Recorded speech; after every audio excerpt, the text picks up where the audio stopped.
Those who do nothing are inviting shame as well as violence. What's up, YouTube? Well, I'm here to make another video. My last video was a little out of the ordinary video that I make, out of my usual realm, if you will. So I figured I'd kind of keep going with that, because there is more to me than what's been in my past videos. Some of you might be looking at your screen and saying, you know, what the hell is that? Some of you probably already know what this is, and if you're a subscriber and just watching and watching and are not into watches, you wouldn't know what this is. If you clicked on my video because of the title of the video, then more than likely you know what this is. This is my Invicta brand watch box, and one day I'm going to do a review on this, so I'll go into this in more depth. But the real reason for this video, as you can tell by the description, is one of my watches. Now, the reason I chose to do this one first, ironically enough, is because it's the last one that I got. I just got this one over Christmas, and I've been wearing it a lot. I love this watch.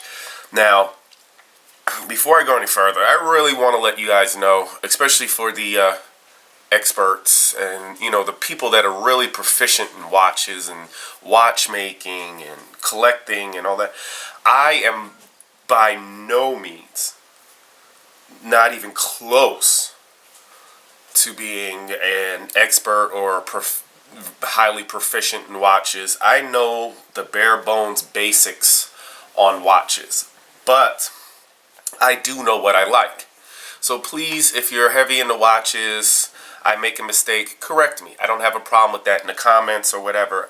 You know, that's more than fine, because I don't want to give the wrong information to somebody else. So if I say something that's not right and somebody picks up on that, you know, put it out there. That's fine. Throw a comment up there, correct me, that's fine. Please just don't be dicks about it, okay?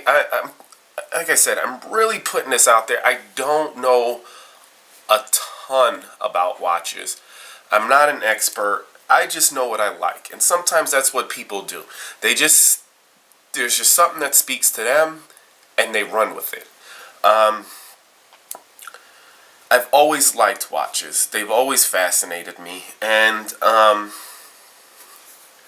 I've gotten into the technicalities enough to understand them where I'm comfortable with it. But I just don't know everything there is to know about watches. So please, if you have a comment, you know, or a question, you can post it to the comments. If I can answer it, I will. If I don't know, I will find out the right answer for you. I won't bullshit you and give you a wrong answer. But also, please don't bash me and say, this guy doesn't know what the fuck he's talking about. I don't claim to know what I'm talking about. I don't really care to know that much, as much as some people do. I just like what I like, and that's fine for me. Now, with that being said, back to the watch. I got this watch for Christmas as a gift, and it is probably, I don't know. All my watches are a little bit different. Some of them are a bit different. But I like this watch a lot. It's definitely up there. If not my favorite, close to being my favorite.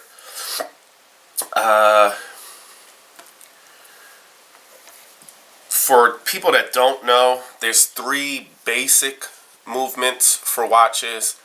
There's a quartz, which everybody's heard of. That just means it takes a battery. That's all quartz means. There's a mechanical, which this watch is going to be. And that means that it's like the old-timey watches and the old pocket watches. It means that it has to be wound. Now, I've wound this watch and kind of just let it go to see how long it goes. It goes almost 2 days without needing to be wound. So it's not something you have to wind every day. But if it's a watch you're gonna wear every day, then you might as well just pick it up, you wind it, you know, get that tension going so that the watch keeps going, and throw it on your wrist. If you don't, no big deal. You know, you don't wear it for a week, 2 weeks, whatever. You pull it out, you set the time, you wind it. It takes literally less than a minute. That's a mechanical. Then they have what's called an automatic, which is a mechanical style watch, but it has what's called a rotor, and it's a metal plate on the back, made of all different kinds of metals, depending on how high end and what the watchmaker used for that model watch. And what happens is, during the day, with the movement of your wrist and just walking around and doing stuff, that rotor will spin around in the back of the watch, and it will keep the tension on the spring that keeps the pressure on the gears that runs the watch. But like I said, this one is a mechanical. And let me move the box out of the way here, and I'll show you the watch.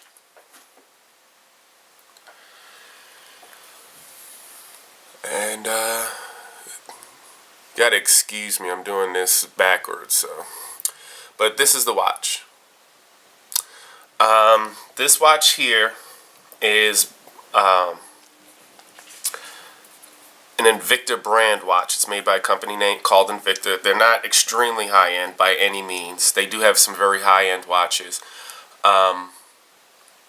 But they're not low grade by any means either. And that's, I guess, subject to opinion. So again, that's my opinion.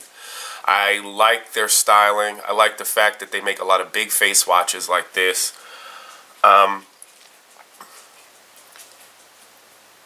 But yeah, I'm just a fan of their watches. So most of the watches I have are Invictas. Now this watch, I'll go down some of the details about it, and then I'll tell you some things I like and don't like and blah blah blah blah.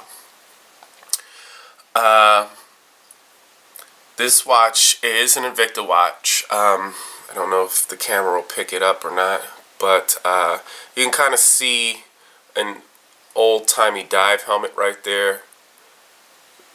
There we go.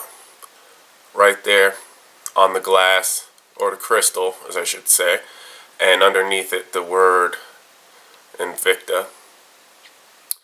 The reason that old-timey dive helmet is there is because this is considered a dive watch.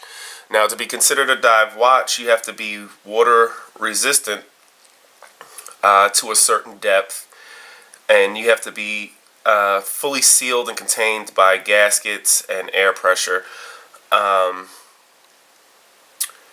And this is not just a dive watch, but it's their oldest line of dive watches, which is the Russian Diver.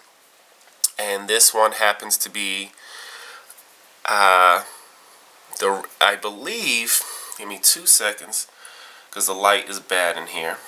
But if I am not mistaken,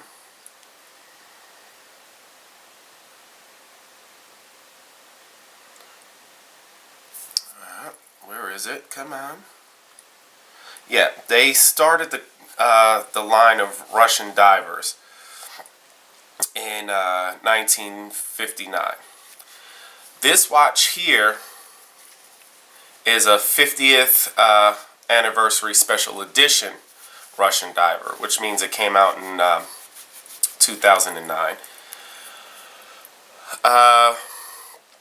So that adds some collectability, and it definitely adds to the specialness of the watch for me.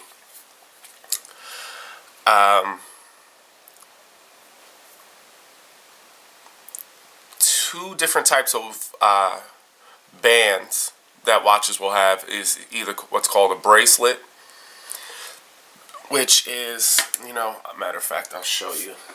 because I'm going to do reviews on these watches eventually anyway. So I'll show you.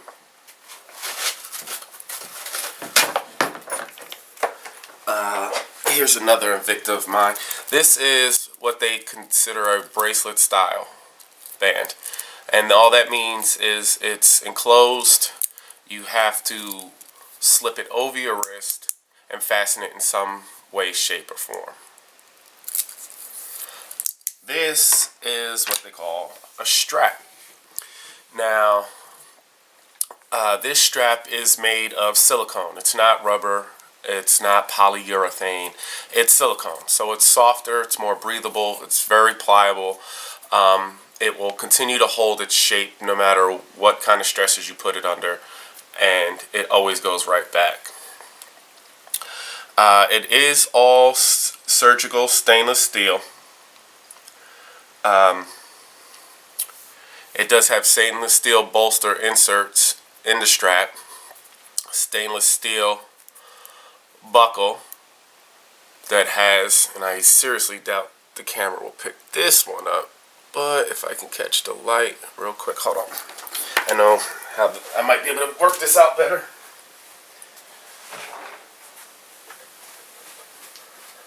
Okay, sorry, shitty lighting, and I apologize. My Tech Light Lumen Master did a very old review on this. Well over a year ago, maybe 2 years ago. Still performs like a champ. Love this watch. This flashlight. Stainless steel buckle, and has that winged crest Invicta Swiss logo on the right there on the edge. The strap also has the Invicta name and logo. And as well as, because the case is massive and thick, they've laser engraved it on the side of the case.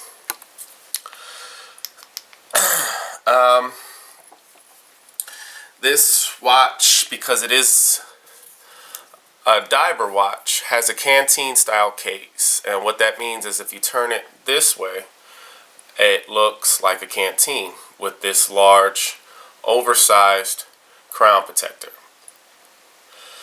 And the reason for that is there's a small gasket inside of the this crown protector, and when you screw it down and seal it, it seals it airtight and watertight.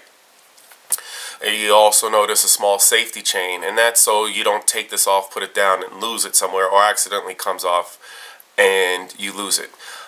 What you would do is, if you could see, nothing's moving. And the reason you could tell nothing is moving is because this is also what's known as a skeletonized watch face.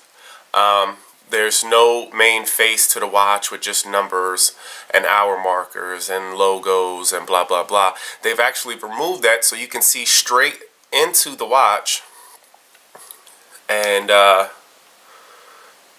see all the mechanics that go into the watch. Now nothing is moving right now.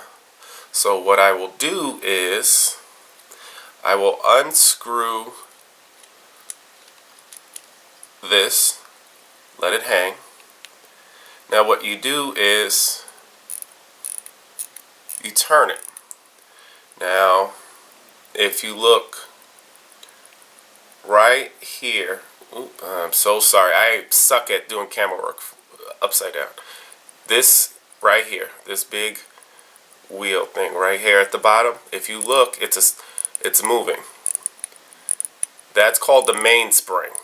It's not like it's not the mainspring in a 1911 housing. Hold on, I'm really trying to get a good shot of this. And what you do is when you wind this, oh my goodness gracious, I really am sucking at this today. Here, right there. And I had it and I moved it. Okay. Right there. When you want, as you wind this, you tighten that mainspring and you put pressure on that mainspring. And here, let me do it off camera so I can hurry this up because it's already getting way too long. And now that mainspring is in a very tight coil. Now what happens is, as that, let me put the crown protector back on. As that coil starts to release itself like this and open up and start to unspiral, it releases pressure on the gears. As it releases pressure on the gears, it starts to turn them, and because they're cog style gears, they interlock, and it moves one and it moves another, and it's a chain reaction. And then that's how it tells time. It will move the gears mechanically instead of through a battery, which would be considered quartz. If you look right here, where are we? Right where my finger is, I don't know how well you could see it, but I'm going to try to throw some light on it, and you should see it better. There's a tiny little hand moving, and I'm trying to get it here. There we go. See that tiny little hand? Oh, it's better without the flashlight. Look at that. You see it? It's like a sweeping hand. That's the second hand. But the extra cool factor about this, besides the skeletonized face, is that it's a completely skeletonized watch. And it's not just the face, but also the back too. I don't know if you guys can see that. See it? So you could see right through the back of this watch. So if I shine a flashlight and hold it to the back, it's going to come through the front. And as a lot of you guys, gun guys, know, skeletonized just means that pieces are taken out and it's taken down to the bare bones. Another cool factor for me, mechanicals and automatics, because they don't have a quartz watch that regulates it through electronic pulse and an electronic current. I can speak English. Through an electronic current, quartz usually tick, tick, tick. So when you hold it up to your ear, you hear tick, tick, tick. Mechanicals and automatics, because it's all done by gear and it's based on the pressure, it's kind of a constant pushing. So you'll always get that sweeping second hand, like that Rolex is famous for, and so on and so forth. And also, I don't know if the camera will pick it up, but when you listen, it doesn't go tick, tick, tick. It goes tick, tick, tick, tick, tick, tick, tick, tick, tick, tick, tick, tick, tick. I don't know if the camera will pick it up or not. I don't know if it did or didn't. I hope it did. Now, a lot of guys are saying, that's a big fucking watch. Yeah. Case size is measured from the furthest opposite end of the crown to the furthest end of the crown. And this is what they consider a 48 millimeter case. So it is pretty massive by even, large watch case standards.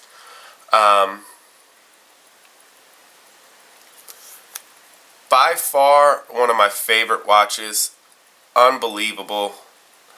I've always wanted an automatic, but mechanicals are awesome too. It just takes a little bit more effort. Not a whole lot, just wind it. Wow.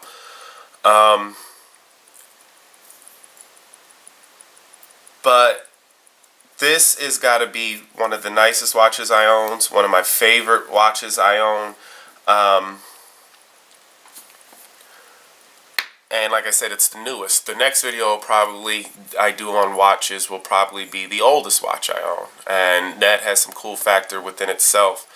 and actually the knife guys might be interested in that one. I'll just leave it at that. But this is getting way out of control. The video is getting very long. If you have any questions, post them. Like I said, I'll answer them. I'm sure I forgot to mention a lot. There's a ton of stuff you can talk about watches and say about watches, but I don't want to drag this on too long. But yeah, this is my 50th anniversary Russian Diver special edition, model 1091, with mechanical movement. And get this out of the way. There we go. And that's what it looks like. That's what it looks like here. Do this. That's what it looks like. Love this watch.